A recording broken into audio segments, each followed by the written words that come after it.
IHP Média, la chaîne qui vous édifie.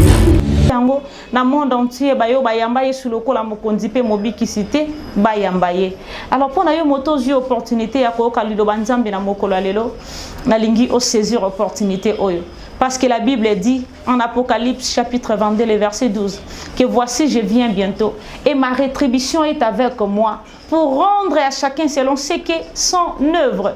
Bien aimé, parce que alors achetez les temps car les jours sont mauvais. IHP Média, la chaîne qui vous édifie. Tant que nous avons la possibilité, que nous avons des millions, non. Kosala mutu bola mwezaka te fozala no noble non non ata mi balio no zana ngokoki ko sungande ko azangela mba itoboka bien aimé okoki ko sungande ko monike no aliaka na pasi bien aimé yo lamba kata msuso boka kabilo ko lia na ndako na yo mais na bato belé balali nzala ezana ba orphelin o bazozanga soutien mais tandis que yo zana ba possibilité ozo incapable ya ko sunga bien aimé Bible zolo batabita bande ko sala bolamu tabita bande ko kipete soka monika mutu telbu aleleli atakuta leleli eta yokika keno mutu mo quelque part azolu kelo ka kolia azangelo ka kolata akotonga mwali puta ake asungi. IHP Média, la chaîne qui vous édifie.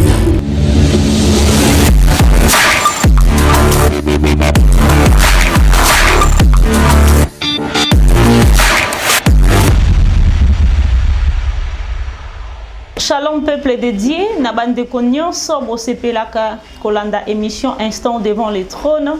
Émission Isalaka présentée à votre humble servante Priska Mbouzi. Comme la Bible dit, au commencement était la parole était avec Dieu, la parole était Dieu. Alors, tokoki jamais ko banda prédication mokola lelo son que to banda na lilo bananzambe parce que la parole de Dieu c'est Dieu lui-même. Bande ko bisika nyonso bozwami botiki nyonso bande ko sala pona ko kalilo banzambe na mokola lelo. Alingi to kangamiso to sambele longo na bino bisika bizwami bino.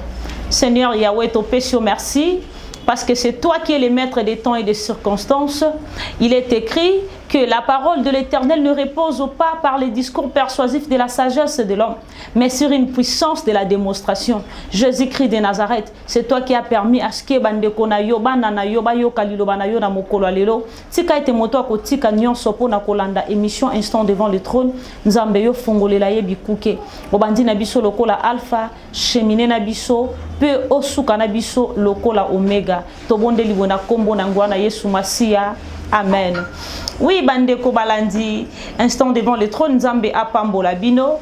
Et il est écrit en Matthieu chapitre 28, le verset 19, qu'allez partout dans le monde, faites de toutes les nations mes disciples.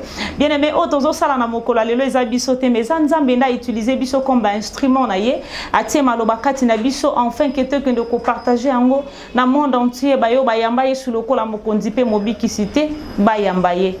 Alors pour na yo moto zi opportunité ya ko kalido banzambe na mokola lelo na lingi o saisir opportunité oyo. Parce que la Bible dit en Apocalypse chapitre 22 le verset 12 que voici je viens bientôt et ma rétribution est avec moi pour rendre à chacun selon ce qu'est son œuvre. Bien aimé, parce que alors achetez les temps car les jours sont mauvais.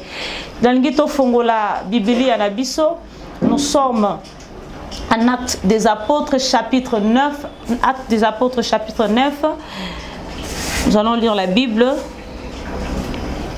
Actes des Apôtres, chapitre 9, le verset 39.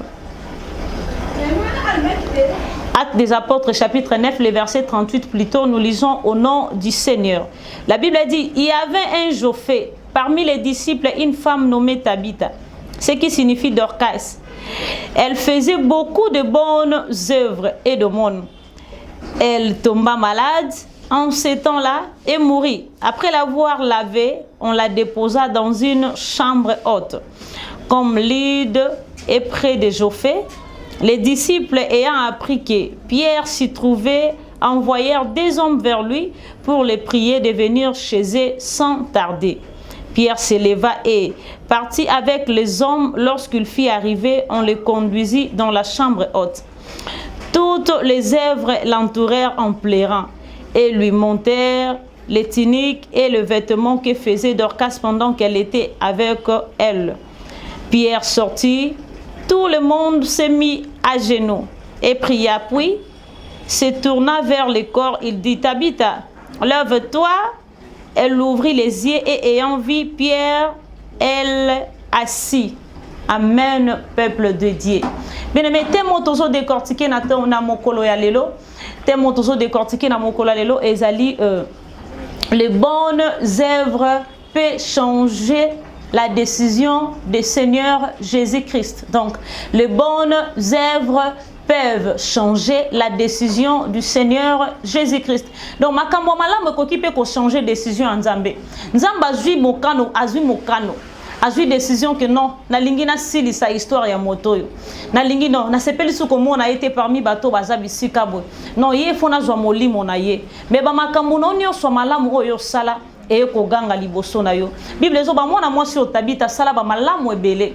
Tabitha bande ko azalaki kotonga babilamba na ye azotongela bato basanga bilamba azokabela akozwa biloko mwa loso mwa mafuta azokabela bato bazangi biloko akolia na mwa mbongo na ye ya mukia bande kozwa mapapa kosombela bato bazangi biloko akolata ko soutenir pena bato bazana pasi. Tabitha bande ko sala yango et bien aimé Bible ezoloba mokolo moko mwana mwasi o Tabitha liwe surprendre ye akufi. Bien aimé bato bazwa kolela mama Tabitha qui veut dire Dorcas.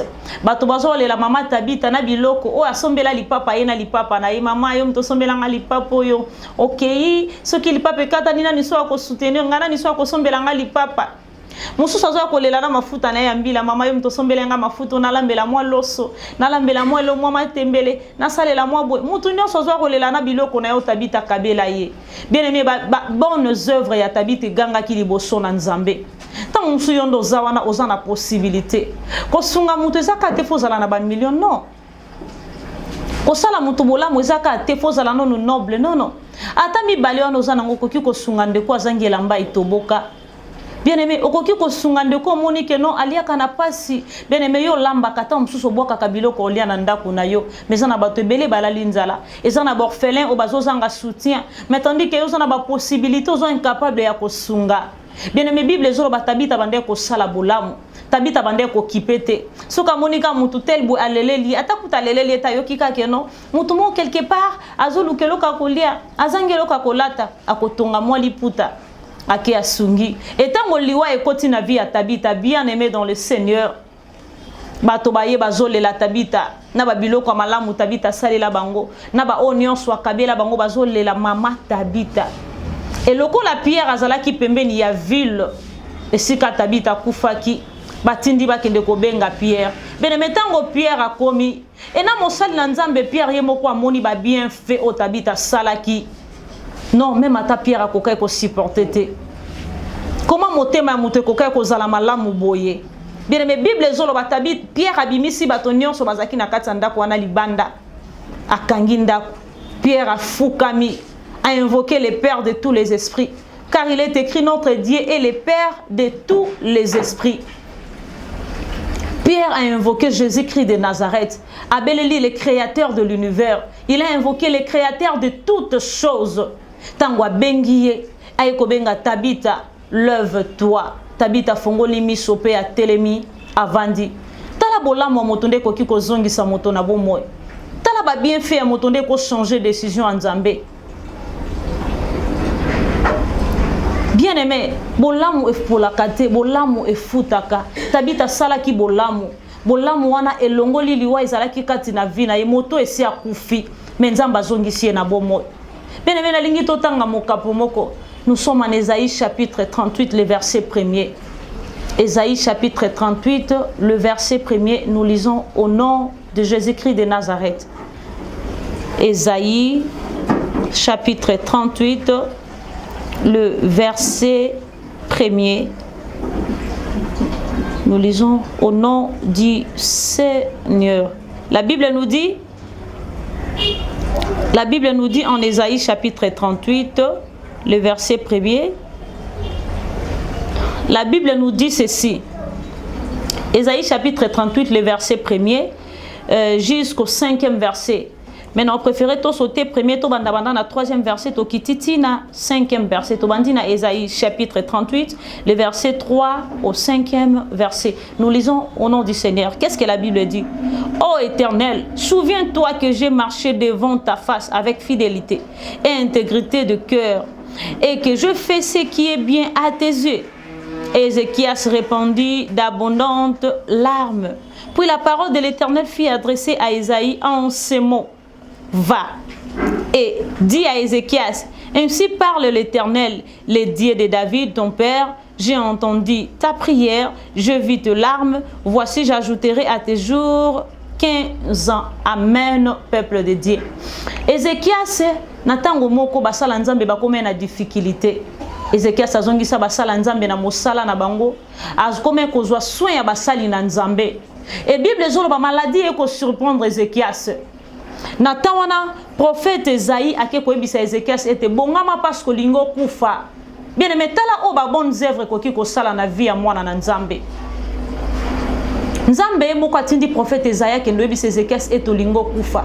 Bible ezoba tant kaka Esaïe apesi Ézéchias message. Abimaki ata na portail te.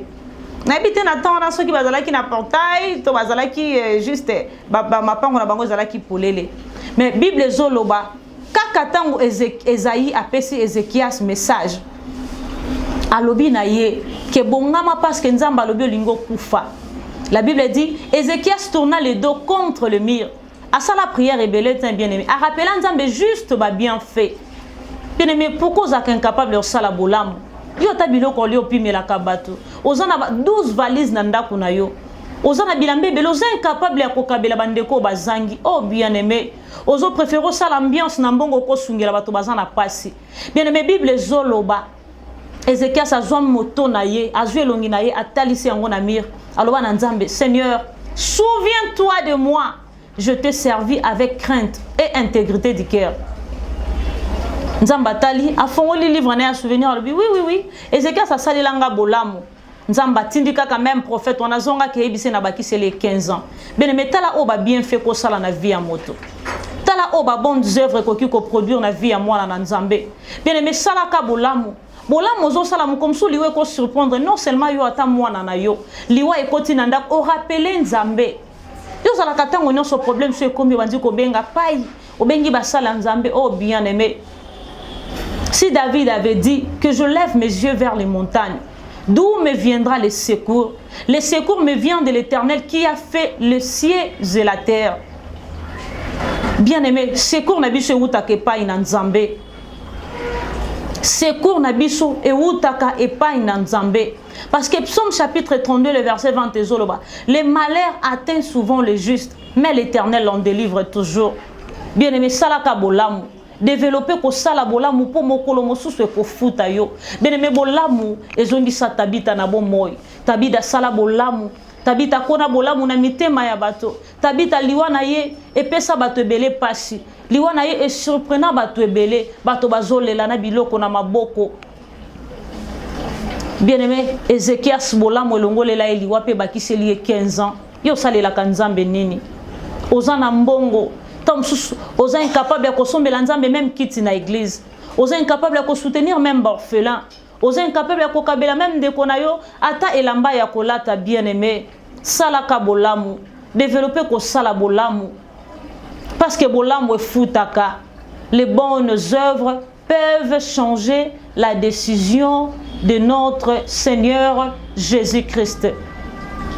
Bien aimé liloba nzambe na mokolo lelo yango wana. Bisika nyonso zwami oyoki liloba nzambe na mokolo lelo nzamba pambola yo yo tikaki nyonso ko kaliloba na nzambe Jésus-Christ de Nazareth afongolela yo bikuke ya lola pona yo moto tikaki nyonso pona koyoka liloba mokolo lelo nzamba pambola yo. Et nous sommes arrivés à la fin de cette émission Instant devant le trône. C'était votre humble servante Priska Mbuzi. La lingo kangami sobisike zwami yo poto lingito sambela. Il est écrit dans le livre de l'Apocalypse que il est alpha et oméga, le commencement et la fin, le premier, le dernier, l'aller et le retour. Kangami sobisike zwami yo. Yahweh topé sur merci. Ozanzambo bandaki na biso lokola alpha, au cheminé na biso lokola Elohim. Et nous voici à la fin comme oméga. Yahweh totomboli kombo na yo parce que oakoki ko sala lokola yo azate Jésus-Christ de Nazareth parce que c'est toi le créateur de toutes choses. Tika ete liloba na yo bimi na mokolo lelo et transformer vie à moko na moko et changer identité à moto moko na mokolo lelo. Seigneur, o bande ko eba ko kabate sunga ye akoka ko eba na ko kaba. Atia liloba o na misala bolingo na yo evanda kati na ye. Bolingo na yo e produire ba fruit kati na vie à moko na moko alandi loba nzambe na mokolo lelo to bonde libongo na kombo na nguya na Yesu Christo. Amen. Peuple de Dieu, que Dieu vous bénisse. À la prochaine édition. IHP Media, la chaîne qui vous édifie.